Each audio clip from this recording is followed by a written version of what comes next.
next time I'm in front of an actual physical audience, whether it would just be terrifying.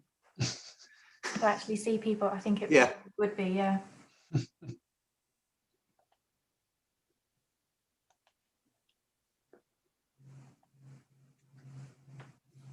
Presumably Martha will tell us when we're all good to go. Yeah.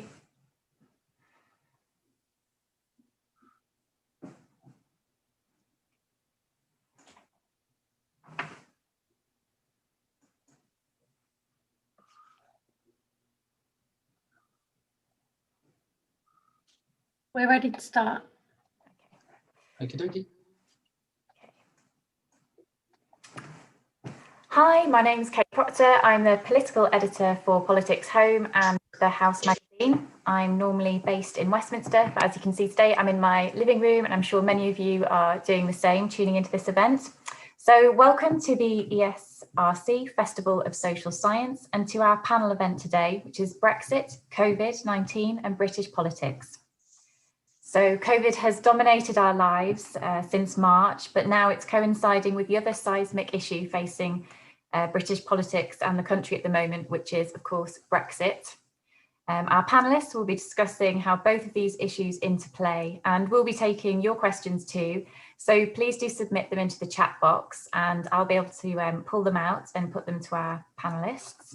If you'd like to tweet about the event, then the Twitter hashtag is #Brexit and COVID.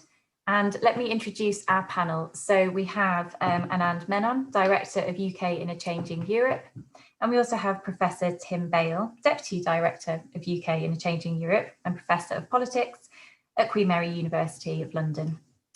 So, I mean, we've chosen two of the biggest subjects to talk about in one go. So we'll see where we get to over the course of the next hour. But first of all, you know, if we could just sort of set out your views on how big a task is it for a government to manage both COVID and Brexit at exactly the same time? And does the government have the capacity to do this? Anand, will come to you first. It's certainly put a massive strain on government. We know for a fact, for instance, that many people who were previously working on Brexit preparations have been moved over to COVID. But I mean, for me, the fundamental problem with preparing for Brexit has not been the fact that COVID's happening at the same time. It's been a problem kind of inherent in the government's own messaging. And you've seen this over the last few weeks as Michael Gove has been trying to get businesses, because whatever government does, businesses have to prepare for us to be ready for Brexit. And Michael Gove trying to make the point that even if we get a deal, there are significant adaptations needed. Now that's problematic because, of course, no government wants to come out with the line, look, we're probably going to get a deal, but it's going to be massively disruptive to you. You know, in the DNA of this prime minister is to say if he gets a deal, it's fantastic and everything will be great. So I think it's the muddled messaging around Brexit from the government that has most impeded the crucial preparations that businesses need to make, rather than necessarily the coincidence of COVID and Brexit. Yeah, I mean, I think I would take a slightly harder view on the government, perhaps than Anand would on that. I do think, you know, COVID has consumed a lot of the bandwidth, to use that awful jargon word, that the government has. I mean, no one really can multitask, as all the research shows. And it's obvious that, you know, government does have different departments dealing with the different things, but there's no doubt that at the very top of government, the amount of time and headspace that COVID has taken up must, I think, have consumed some of the energy and the effort that would have gone into Brexit. But I do also agree with Anand that actually, in the end, it's not just COVID or even, you know, mostly COVID. I think it's the fact that the government were always intent in some ways on, to use another piece of jargon, sort of running down the clock on Brexit in the belief that, you know, by doing that they could get a better deal, and therefore they failed to you know, get the kind of agreement that I think they probably could have got and probably will still get actually with Brussels a few months ago, rather than you know, with just a few weeks of left. So, I mean, I think if the government had made a decision earlier on, trading off and admitting those trade-offs to people, we could have got the deal done. And then, of course, there's the question of if they weren't going to do that, whether they should have gone for an extension to transition in the middle of the year, which many people would have said was the rational thing to do. Do you think that the EU expected us to go for some kind of extension? Well, I mean, I think it's an interesting question, that, because, of course, it depends whether the EU are treating the UK government as, a quote-unquote rational actor, or whether they believe that the government, was willing to play this very sort of high-stakes game, and, in fact, push things out to November and December, whatever happened. I suspect actually that the EU had got pretty used to the idea that the government was going to play quote unquote hardball on this, and therefore probably didn't expect them to make what some people from the outside would have called a rational decision. I don't know what Anand thinks about that. Yeah, I mean, I think the EU have got used to the idea that this is not about economics. I think they think, it is, on an economic point of view, it is bonkers not to have extended transition, because dealing with Brexit and in the middle of the COVID pandemic, and conceivably during lockdown still, is going to make life much harder. But I think that the EU have come to realise that actually this is all about politics rather than the economic impacts. And so I think they were taken aback, but not wholly shocked, is how I would put it. Mm. I mean, do you think that we're now exactly where people expected us to be, with weeks out and nothing actually concrete to say? I've never bought this line that gets parroted out that the EU will do what it always does and agree a deal at the 11th hour, because many EU deals are thrashed out in private long before the 11th hour, so it's not always the case. I think for me the overwhelming sense is one of just amazement that we are weeks from the end of transition and businesses do not know what to prepare for. So whatever Brexit we could or should have got, had it been communicated earlier, it would have been far, far easier for those poor businesses that are already struggling under the weight of the pandemic and now have this extra layer of uncertainty. I think it's also quite bizarre that we've reached this 11th hour and no one seems really certain whether the Prime Minister wants a deal or not. And the final thing I would say that also surprises me is there is still this canard doing the rounds. And I think it's a canard that informs the negotiating position of the British government, that if we just hold out for long enough, Chancellor Merkel and President Macron will ride to the rescue. The fact of the matter is President Macron certainly is going to play more hardball with us than the European Commission will, and that we've failed to see from the start that actually our allies in getting a deal are the Commission negotiators rather than the member states standing behind them. Yeah, I think that's the really good point that Anand makes about the way that the British have kind of modelled these negotiations in their head, has partly been based actually, paradoxically, ironically, if you like, on our membership of the EU. And I think when you are a member of the EU, although Anand's right to point out that it isn't always the case, very often at European summits, things do go down to the wire and decisions are made in the early hours of the morning, etc. But if you look at the way that the EU does trade negotiations, and after all, this is a trade negotiation, then, as Anand says, it's very rarely the case, actually, that happens. And really, deals are done at a much slower pace. Negotiations have much more time to, decide on the detail. And very often it isn't actually that political in any case. So I think that the model of how negotiations work, as far as the British were concerned, was wrong in the first place.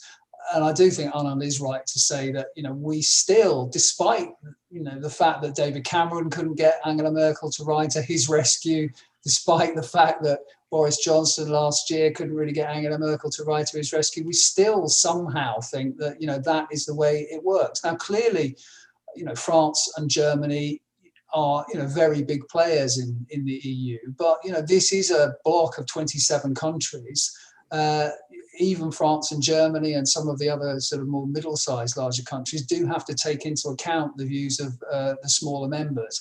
And it isn't simply the case, as you would sometimes believe, listening to particularly Eurosceptic MPs, but MPs more generally, that the EU somehow works according to whatever Germany and France want to do. That's just not the way it works, and it's a rules-based order.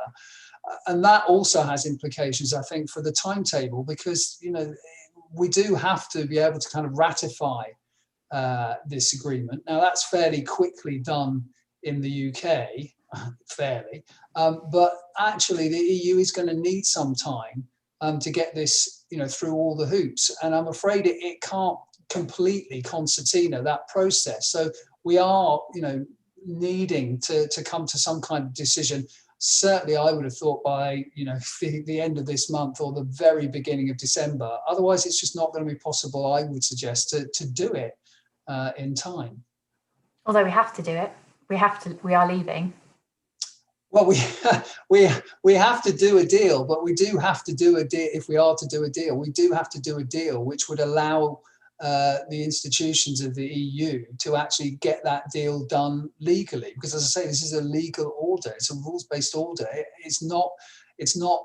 You know, I'm not saying Britain isn't a kind of a rules-based country, but in Britain, because we don't have a codified constitution, and because we don't have, you know, that kind of those checks and balances and those different institutions, a government, particularly with an 80-seat majority, can get this ratified pretty quickly, presumably. But that's just not the case in the EU 27. Now, of course, the EU can, to some extent, you know, collapse the timetable a little, but you know, it's not infinite. That possibility. There does have to be a few days, even weeks, for them to be able to pass all the stuff that this treaty will require. And it's worth pointing out, I think, I mean, a couple of things. Firstly, the European Parliament is going to want to consider this. There's a lot of talk now about arranging a special Zoom session of the Parliament for the end of December, so we can drag this out as long as possible. Oh, like a New Year's Eve special. Fun. But I mean, but the second thing is, of course, that because this is so late in the day, it kind of limits what we can have in the agreement. Because if this was to be a slightly more ambitious agreement than seems to be on the table at the moment, it would be a mixed agreement, and that would mean that all the individual member states needed to ratify it. At a certain point, it's going to be too late to have a mixed agreement, so the timing limits the scope of what we can actually negotiate as well. And I think that's not been mentioned enough. It makes it a very, very thin deal that doesn't touch that much on all those political things, whether it's foreign policy or internal security cooperation, because that would require member state ratification, which would probably just take too much time now. I mean, that's not to say that some of that stuff that is left out of any deal, you know, skinny or otherwise, can't be done later. But you know, it would be good if perhaps it was a little bit more comprehensive now, rather than relying on, you know, us endlessly going through negotiations on all the other stuff, you know, after the new year. But I mean, that is a point that it is worth making to people out there, that, you know, whatever deal or no deal we come up with, you know, this is not over. I mean, clearly, you know, Brexit is over, we're out, the transition has ended, but, you know, there's no way that there won't be an awful lot, you know, still to talk about, and an awful lot still to hammer out, actually, after January the 1st. Okay, I mean, going back to coronavirus, which Whitehall departments do you think particularly had, you know, lost capacity or had their abilities to work on Brexit kind of, you know, taken out of them because they were having to work on the coronavirus response? And also, are there any individuals you think as well whose attentions were just completely dragged away from Brexit because they were needed for the coronavirus response? I don't know if Gove, the Cabinet Office, that's somewhere that you'd look at. I think Gove has kept his eye, well, latterly at least, quite a lot on the Brexit ball. My suggestion, I don't know what Tim thinks about this, would be the Treasury. The Treasury has been absolutely sort of battered by COVID, because this is ultimately going to be an enormous economic crisis. So I'd be surprised if there were that many people in the Treasury now with the space to think systematically about, to the extent that the Treasury was ever listened to during this process anyway. But my sense is that the Treasury is the department that's had most of its attention sucked up by COVID, because that's where most of the response to the sort of unfolding impact of lockdown has come from.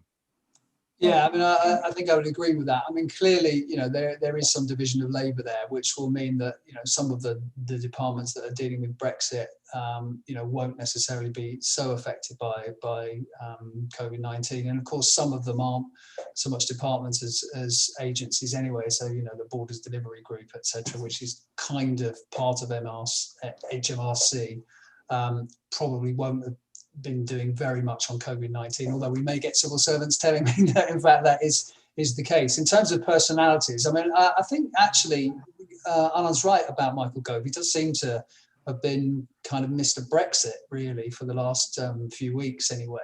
I would guess though, if you look at the number 10 operation, there must be a lot of people in there who would have been expecting to spend most of their time thinking not only about other aspects of the domestic agenda, but also about how Brexit was going, but have been completely swamped in some senses by COVID. And of course, that must apply to the Prime Minister himself in particular. And what do you think about the focus on trying to get free trade deals after Brexit? We know Liz Truss signed a deal with Japan, and she's been going through various fifth rounds of talks with the US. But obviously no one can meet each other in person, so things have been going on over Zoom. How conducive do you think that coronavirus environment has been to some of these trade talks that, the government really is pinning so many hopes on this being an ultimate success of Brexit?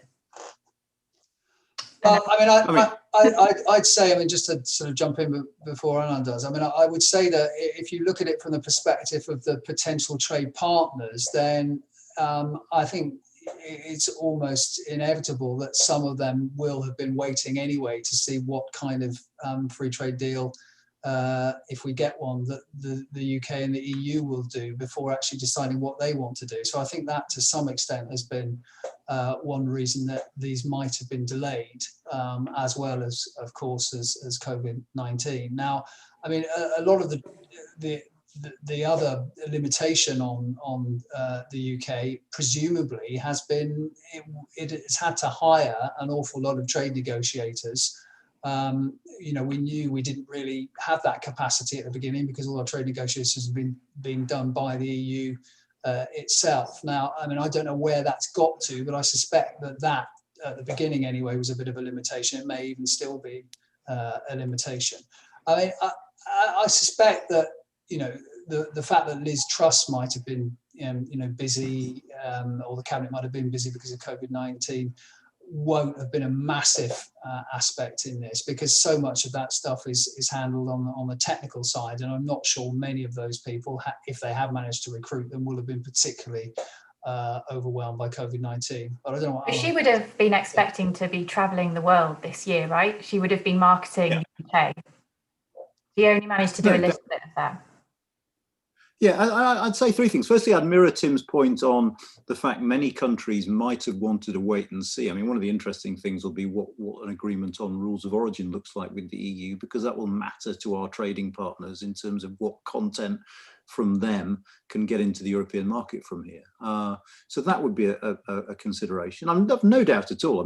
Just judging from my own life on Zoom, that it's harder to negotiate virtually than in person, because it's harder to do virtually everything virtually than in person. But the fundamental point, I suppose, is whilst getting these trade deals has some economic benefit and obviously has a political benefit, those economic benefits are nowhere near the scale of the economic damage that Brexit will do, for the simple reason of geography. We don't trade as much. You've always heard this argument that most of the growth in the world at the moment is in Asia. Absolutely.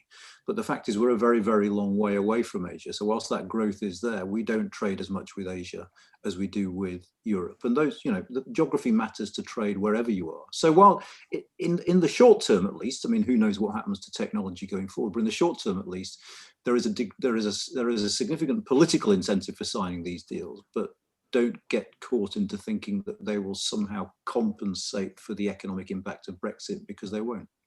No, and even if you look at the Japan deal, for example, they're very small, aren't they? Yeah, they're small in percentage terms. You're absolutely right. And what they very often do anyway is just simply kind of establish the status quo and to some extent roll over, although there are some additions in the Japan deal, but roll over what we've already got with those countries as a member of the EU. So how much actually added value there is to that very small percentage is a moot point, I think. I mean, we were all of us quite amused, I think, last week or the week before when I think it was Trade, wasn't it, talking about the additional benefits on soy sauce or something.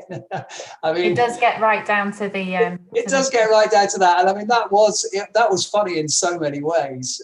One, because I've never heard it called soya sauce, and two, because apparently a lot of the soya sauce that we get is produced in the Netherlands in any case, so, including the brands that we traditionally associate with Japan. So, there's an awful lot of kind of smoke and mirrors about all this stuff. Maybe this is a good point actually to talk a bit about the US, just because I can see a few questions here. So, there's been a bit of talk about Biden being less conducive to a trade deal than Trump would have been. And obviously Britain pegs so much on this deal as trying in a way to try and make a big success of Brexit. A US trade deal would be emblematic. It would be a real big sign of power and sovereignty. So, have you got any impressions at all so far, of what, Biden's approach might be? Or we know he doesn't particularly like Brexit. What kind of impact might that have on our own thoughts about Brexit, do you think? Tim? Well, I mean, I think the first thing I would say is that the personal relationship between Boris Johnson and Joe Biden, such as it is, clearly hasn't really taken off yet. The early signs, from things that Biden had said about Johnson weren't good. Obviously, Johnson can now counter with the fact that hey ho, he's actually been phoned and phoned earlier than some other European leaders by Joe Biden, to say that actually, there's still sort of potentially good personal relationship there. I mean, I don't actually think that personal relationships matter that much when it comes to the so-called special relationship. I mean, obviously it helps if two leaders get on, but as someone once said, countries don't really have friends, they just have interests. And as long as there's a kind of intersection of interest, particularly on the security side, but also on the diplomatic side between the US and the UK, then that special relationship, however special you think it really is, will probably still continue. I mean, I think the Irish dimension to this is quite important and possibly quite innovating. I think Biden is very concerned to make sure that any kind of departure, final departure of the UK from the EU does not in any way risk the Good Friday Agreement and risk the peace process. But to be honest, I suspect that the government is not intending, if it can help it, to mess around with that itself anyway. So I don't really think, and at least I hope, that we're not going to see any problems there in that respect. I mean, when it comes to a trade deal, I mean, it's not completely within the the presidency anyway. As we know, Congress has to sign off on any deal. So it won't just be up to Joe Biden whether we're at the front of the queue, the back of the queue, whatever the content of that is. And in any case, Biden, will be just as keen as any other American president to make sure that the US firms have access, to our healthcare markets and presumably as much access as possible for their agricultural products. And that's not going to change, whether it's Joe Biden or Donald Trump. And we've got a question here from Victor, who's saying that, do you think Boris would still, go for no deal at the moment? And do you think Joe Biden, being president-elect, do you think he has any influence or leaning at all on the way that Britain pursues these final weeks of Brexit before the end of the year? To a slight extent, yes, when it comes to no deal, but only a slight extent, in the sense that a President Donald Trump would have actively welcomed the breakdown in diplomatic relations that will follow a collapse in the Brexit negotiations, and a President Biden would be appalled by it. And in that sense, that must weigh on the minds of people making these decisions. I don't think that will be the clinching argument in Downing Street. I think those clinching arguments will be far, far more political than that. And, you know, insofar as you hear anything, one of the things you hear is, this is a question about, you know, partly about responsibility for disruption. There is a strand of thought in the government that says, actually, if a deal means disruption anyway, we'll own that. So why don't we just go for no deal, because we can blame that on the European Union? You still hear that every now and again. I think those considerations will be primary. But remember, the crucial thing, as Tim just intimated, is what happens to Northern Ireland. It is still conceivable that you end up with no deal, and yet with an agreement in the Joint Committee on how to implement the protocol that means that you can still get rid of the offending bits of the internal market bill, and so not provoke the irritation of a President Biden over Northern Ireland. What do you think the government will remove those bits? Though we have lots of questions here. Claire Moody is asking that. Do you think that the government will drop the law-breaking clauses in the internal markets bill? I have a long and proud track record of being wrong, but my hunch is yes. I don't see enough upside of keeping that stuff there, because ultimately there's a very small circle of people who are persuaded by the government's argument that if the EU end up placing a border between North and South, that will be their own fault. I think the vast majority of people will see this as a result of reneging on a protocol that was signed deliberately to avoid that border. And I think I'm not convinced that the government will see much upside in carrying on with it. But they'll lose huge political capital. Do you think if they do that, it's going to be very embarrassing for them if they do drop those clauses? They've been so firm on it so far. Yeah, but yeah, which is why I think.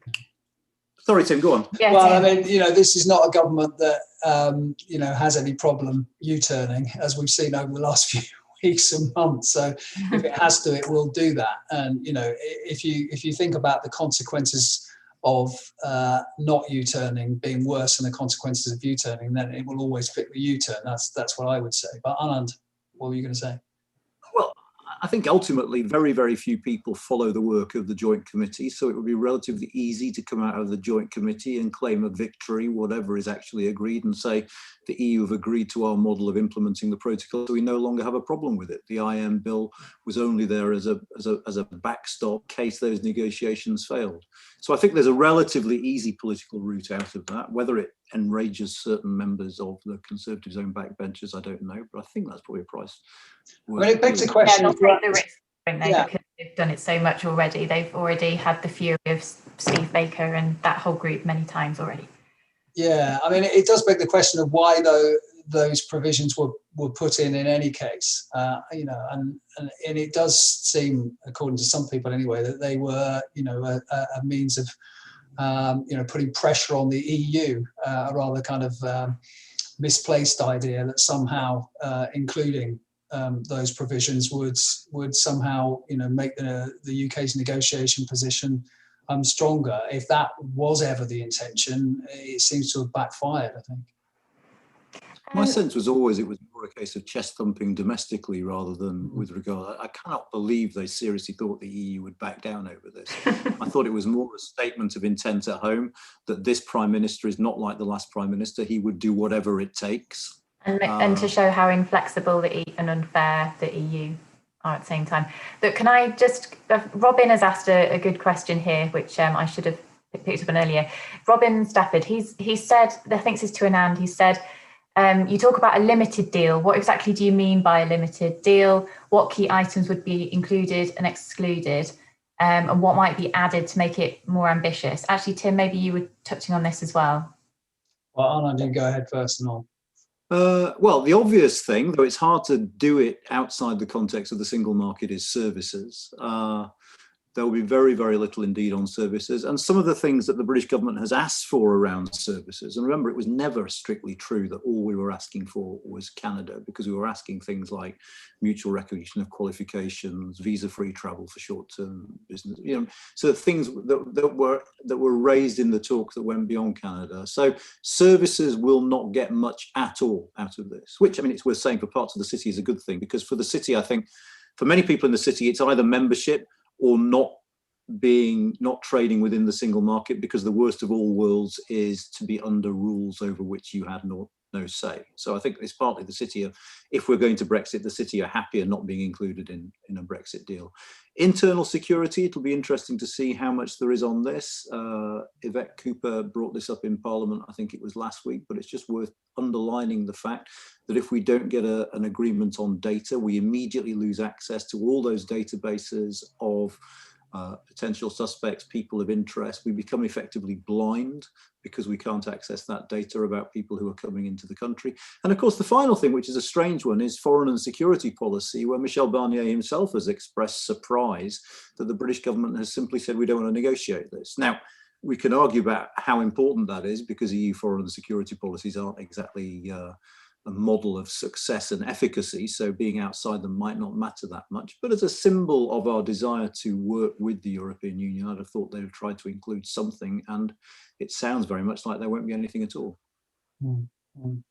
No, I mean, I wouldn't have much to add to that. I mean, all I would add to that, and it takes the conversation slightly further on, is, the fact that, and this comes back to what we've been talking about in some ways, that, that the difference between a deal and no deal, as the deal has got sort of skinnier and skinnier.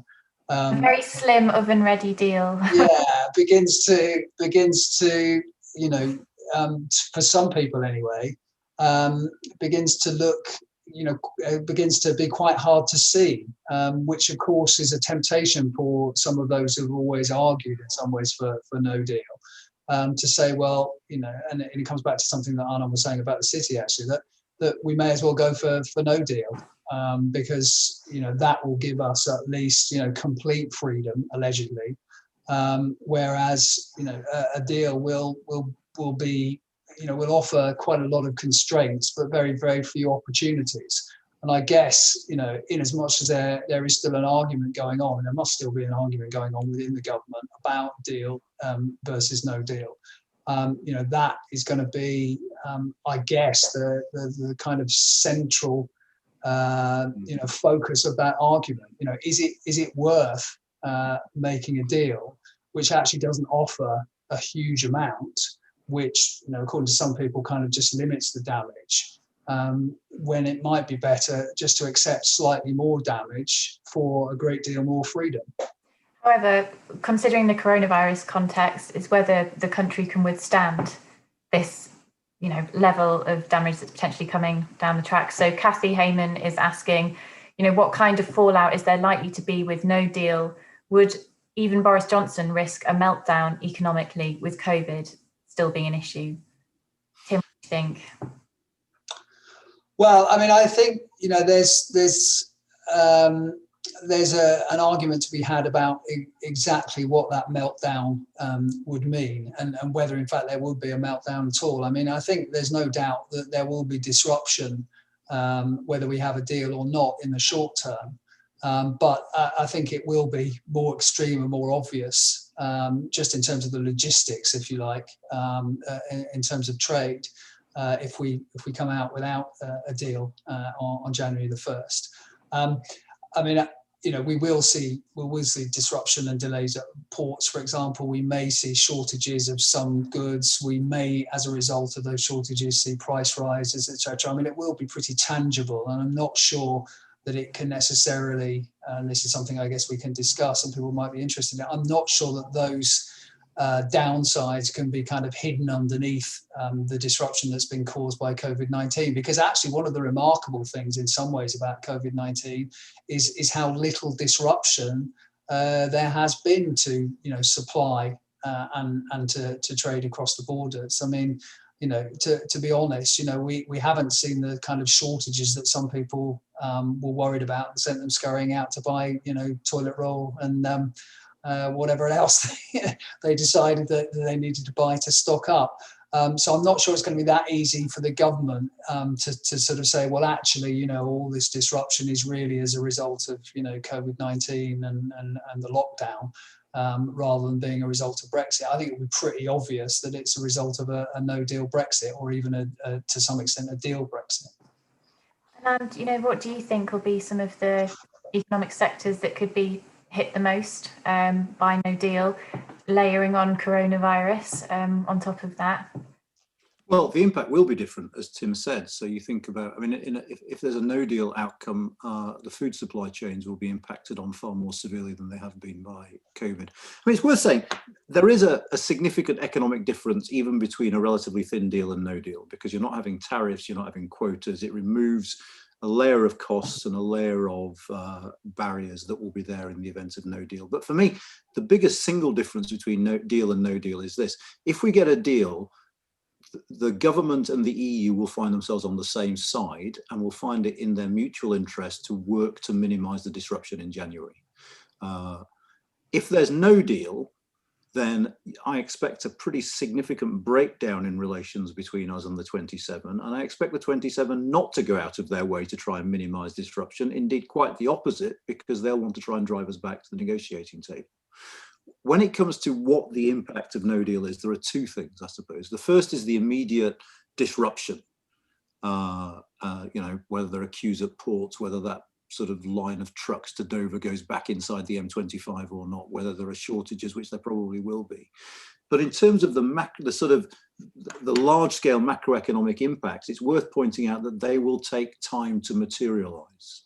It'll unfold over years. So in that sense, at least, there might be a calculation that the government says, if the effects of Brexit take 4, 5, 6, 10 years to materialise, they can be hidden from the public to a significant extent. And so actually, the calculation is simply about how politically difficult is it to weather the initial disruption rather than the macro. In the middle of the next decade and yeah.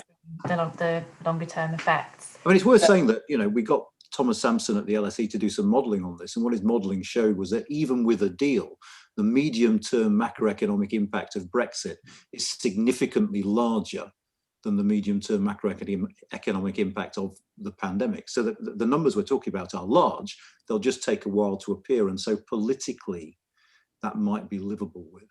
Yeah, and did you think, just quickly, and did you think furlough had been extended to March to try and mask some of the potential job losses that could come in the very beginning of the year, or do you think the two things are not connected? I didn't know, because I don't think the first impact of Brexit with a deal or no deal is going to be on employment. Yeah.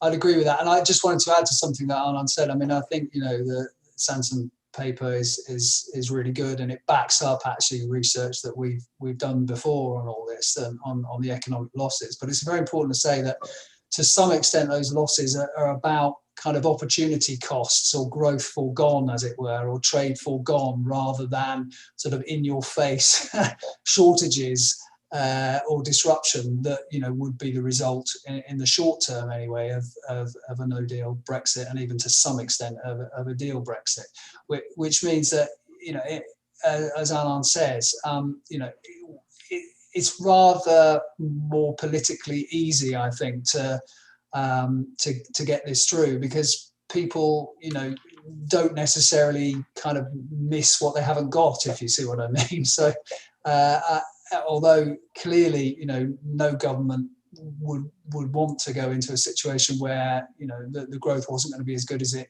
might have been, where employment might not have been quite as good as it might have been, productivity, trade, etc., might not have been as good as it might not be as good as they might have been, but politically that's a heck of a lot easier to manage. And just to flip things around a little bit, do you think any of the no deal planning that we did, that the government did, has prepared the ground in any way for a more efficient coronavirus response? You can see some huge leaps being made between freezer capacity for frozen goods, the storage that might have been put in place, and that having some kind of link to being able to store a vaccine that needs to be stored at, at cold temperatures. Are there any of those things that you think makes sense? Is any of the no deal planning that we know of helpful at all to the coronavirus response? I'm sure some of it would have You're been. both kind of smiling and I'm sure some of it would have been, yeah. But I mean, bear in mind that if some of the capacity that's been put aside, say for the pharmaceutical firms to store stuff, has been helpful during COVID, what COVID has meant that if we have a no deal Brexit, those companies no longer have the space to do the stockpiling that they would need to do to deal with Brexit. So it's quite possibly the case that some of the no deal preparations have helped, but it's equally the case that COVID has shrunk our capacity to prepare for Brexit, because COVID has taken over some of the things that we would otherwise have been using for Brexit, which was very badly put, but I hope you see what I mean. Yeah, no, I mean, I would agree with that. And I think, coming back to your point about vaccines, I mean, the reason I was smiling, obviously, is because this current vaccine, anyway, is going to need, freezer capacity, near healthcare delivery, and that's going to be the real issue, I think, with this current vaccine. From what I can make out, it requires storage at minus 70 degrees centigrade for up to sort of 48 hours before you deliver it, and therefore we're going to need it near to GP surgeries or to wherever we're going to be doing the vaccine. So I'm not so sure that the preparations for the no deal Brexit will be able to deal with that, because it's very specialised capacity, and we're not going to be able to sort of bung it in the in the freezer at home, which is only minus 20. So I think we've got a whole new logistical challenge when it comes to administering this vaccine, and I don't think the preparations for no deal do very much to help us with that. Although, as you suggested, they may well help store this stuff in bulk, but it's actually the kind of retail side of the vaccine rather than the, if you like, wholesale side of the vaccine delivery that we need to be concerned about. And what about the TV adverts that you may or may not have seen, which is saying, for businesses, are you prepared for Brexit? Get ready, we're leaving. It's all very cheerful. It just sounds like you need to fill in a few bits of paper and everything will be okay. Have businesses at all had the capacity to organise themselves for leaving and for Brexit whilst they've been shut down, furloughed, brought back on again? What do you think businesses have got a hope at all at trying to get ready for Brexit? I think COVID has really got in the way. Sorry, Tim. I think COVID has really got in the way of that sort of planning. But I think even before COVID, what you found was that many small businesses simply did not have the resources necessary to plan for this. One of the most striking things I've heard in the last few weeks was that Michael Gove stood up in Parliament and said some remarkable proportion of businesses were still convinced that transition would be extended, and so they didn't. There's a sort of sense of crying wolf about this, and so they didn't really need to prepare properly. But this goes back to my earlier point: is Brexit might end up being a massive opportunity for the United Kingdom. In the short term, it's going to be a total pain for businesses, but it's very, very hard for government to do adverts saying, this Brexit thing that we were elected on, it's going to make your life a nightmare for the next 6 months. Get ready. That's not an advert. That's the message that needs to be given, is trying to be breezy about it, in a sense, undercuts the urgency that the government needs to project to get businesses to act. Mm. No, I would agree with that. I mean, I think, the problem is going to come, particularly when it comes to kind of customs declarations, for example, that's going to be actually a bureaucratic nightmare for a lot of businesses. Now, of course, we can overstate the extent to which many small businesses in this country actually do trade with Europe. I mean, clearly some of them do, but there's an awful lot of businesses in this country that actually, don't really rely on doing very much with the European Union, or at least don't think that they do. And that's going to be one of the problems, in a sense that, as far as they're concerned, perhaps they don't really have much to do with the EU. But of course, what will begin to happen is people realise that, downstream, in other words, the people who source some of the materials, for example, if they're in manufacturing, do actually get those from the EU, even though they're not aware of it, if you like. So I think some firms probably don't expect what I would expect to be quite a lot of kind of indirect consequences of that kind. So as well as those kind of direct, customs problems that some people who do trade directly with the EU will have, there'll be an awful lot of that. Oh, I didn't realise that actually, we were dependent on the EU for what we do, because directly they're not, but indirectly they very probably are. Do you think there could be a greater PR exercise from government explaining much more clearly what businesses actually need to do, rather than just go to this website and check it out? I mean, I guess the government say, oh, we have a call centre and we have teams and we have people that are trying to help businesses proactively. Do you think that's really happening? Or you do think, if we leave with no deal in January, then it just is going to be chaos for those first few months? It's hard to know, isn't it? I mean, this is one of the great unknowns, how large scale the chaos will be. Will some firms just say, okay, it's not worth it, we're going to have to change our business model, particularly on the other side of the channel? Will companies start sort of saying, we need to replace the stuff we get from the UK with stuff we get from other EU member states? There's some evidence of that happening already. So people will adapt. But I cannot believe with no deal that there won't be significant disruption at the ports, because it strikes me that to a point, it's in the interest of the European Union for that disruption to happen if ultimately they want to get us back to the negotiating table. Now, you've heard from some people on this side that actually if we have no deal, then give it till March or April and we'll be able to agree something with the European Union. The problem with that is the European Union's red lines will not change.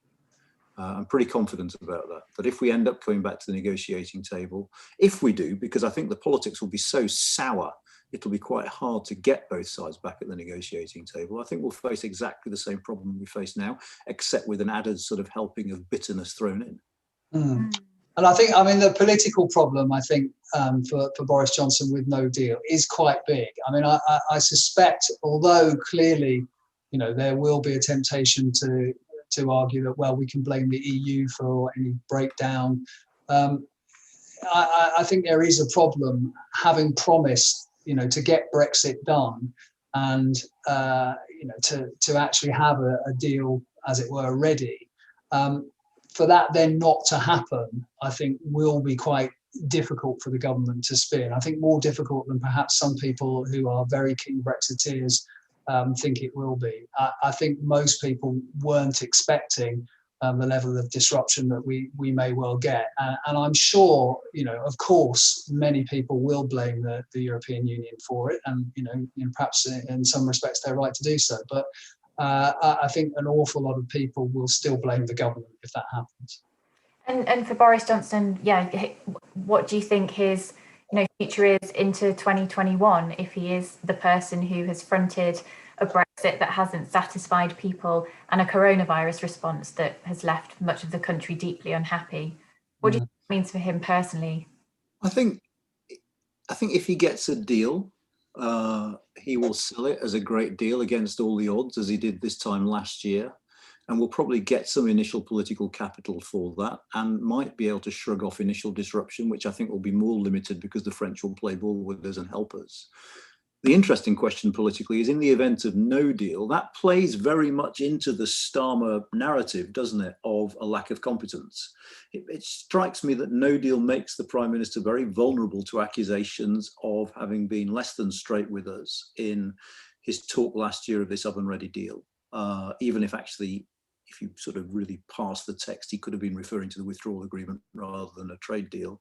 I think no deal makes him more politically vulnerable, to be honest. I think with a deal, he can shrug off the initial disruption. And as I said, the macroeconomic impacts will be slower to hit and harder to identify, and certainly far harder to link directly back to Brexit. And I think that competence point is really important. I mean, if you look at the way that Starmer has handled this, I mean, he's obviously made the decision, as he has on COVID-19, to bring it back to that as well, that's the government's weakest point. He's not taken a generally kind of moralistic or kind of ideological line on this. And when it came to extending transition, Starmer, did not argue for it, very interestingly. He simply said, well, let's see what the government does. The government said it doesn't need it. The government said, it has a deal ready to go. The government says it will be able to negotiate this. So, let's see what the government comes up with, which does leave him in a position, come December or January, if we haven't got a deal, to be able to say, well, the government have let us down. We gave it every opportunity to do this, and it has proved unable to do so. I do think on COVID-19, running into that, I think there's a lot of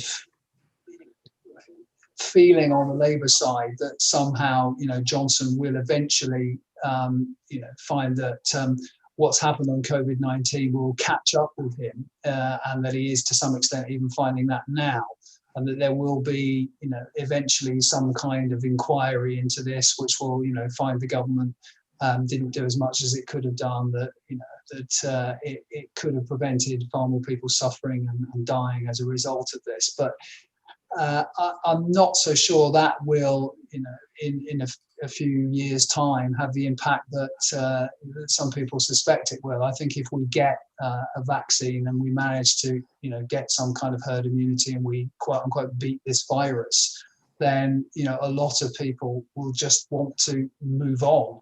And I'm not sure, that kind of post hoc blame game, as no doubt some people in the government might like to call it, will have as much effect perhaps as people think. I think what will have more effect on the government's standing is the kind of long-term economic consequences, if there are long-term economic consequences both of COVID-19 and of Brexit. I think the key to politics, sorry, I was going to say, I think the key to the politics of the next couple of years is unemployment. That's the marker. Yeah, I would have thought. Given what people seem to be projecting about, when we the impact on employment of the pandemic. People are talking about 2.5 to 3.5 million people unemployed. That, I think, is a political game changer, depending on how effective the government is at addressing that. So some of the discussions that I had about, Boris Johnson won't last the year, he'll be gone, he'll only do half his time, and actually it's not really this next year. You think really comes further down the path, maybe 2022 or 23? I think he's obviously got a very difficult set of elections in May next year, because you've got Scotland plus the mayor elections plus 2 sets of local elections. It's very hard to say where we'll be economically. I think many voters will give the Prime Minister the benefit of the doubt over COVID because it's such a massive crisis.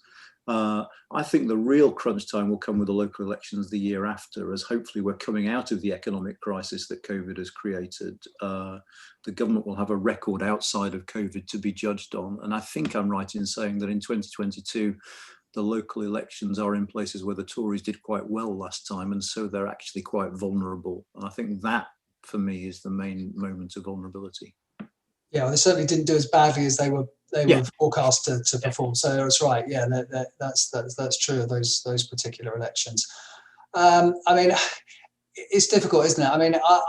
I'm not so sure that Boris Johnson is in as much trouble as some people think. I wouldn't downplay the trouble he's in. And Kate, because you talk to a lot of MPs, you will know there is a lot of unhappiness with him. But there was a poll out, an opinion poll out today, and we all know that that MPs pay a lot of attention to these things, which shows that Conservatives 4 points ahead of Labour on 40 and Labour on 36. So I think unless that changes markedly, like most Conservative leaders, he will be given the benefit of the doubt, and unless and until that changes. So we've darted around quite a bit in this conversation, but I think I should probably return to a question that Sharon Lander has asked, because it has been bumped up right to the top in terms of what people want to know. And it's to do with the Internal Markets Bill. So she's asking, what happens next if no deal and the Internal Markets Bill gets passed into law? I guess she's asking you to spell out what is going to happen next in that scenario. Easy? Well, it's hard. As I said before, my suspicion is that the offending bits get stripped even with no deal, because you get a joint committee agreement. But if not, And if the government insists on pressing ahead with those bits of the bill, then two things happen. One, intensified legal action on the part of the European Union. So this will get to court. Yeah, they said as much, yeah. In the background. And secondly, at some point, the European Union will start to create an external border.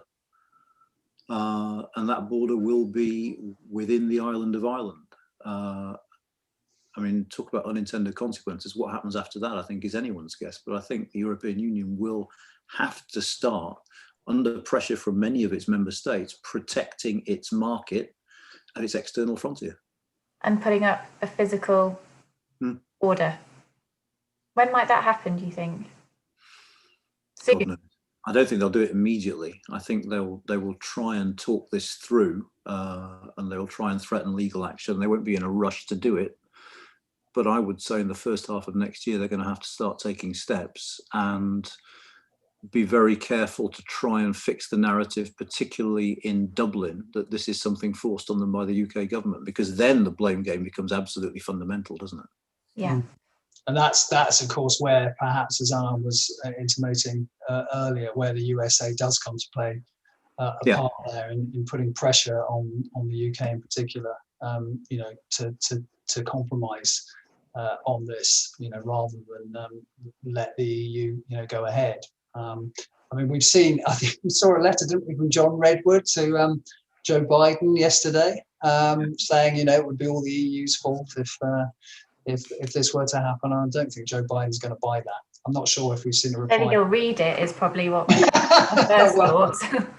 I think the world looks a very, very lonely place at that point. If the US, as they almost certainly will under a President Biden, are openly critical of what we've done, and relations with the European Union have hit an all-time low, it's not going to be a comfortable place to be.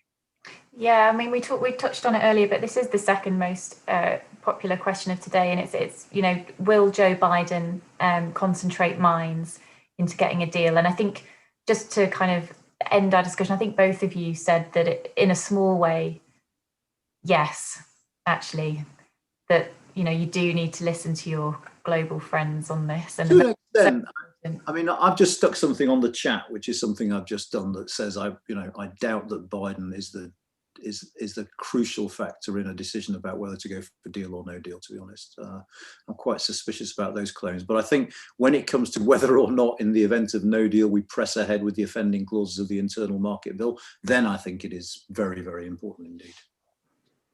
Yeah, no, I'd echo that. I mean, I think Anand's earlier point is a good one. I mean, I think, we could have gone forward with a Trump presidency thinking that, we will have a friend, as it were, both economically, diplomatically, etc.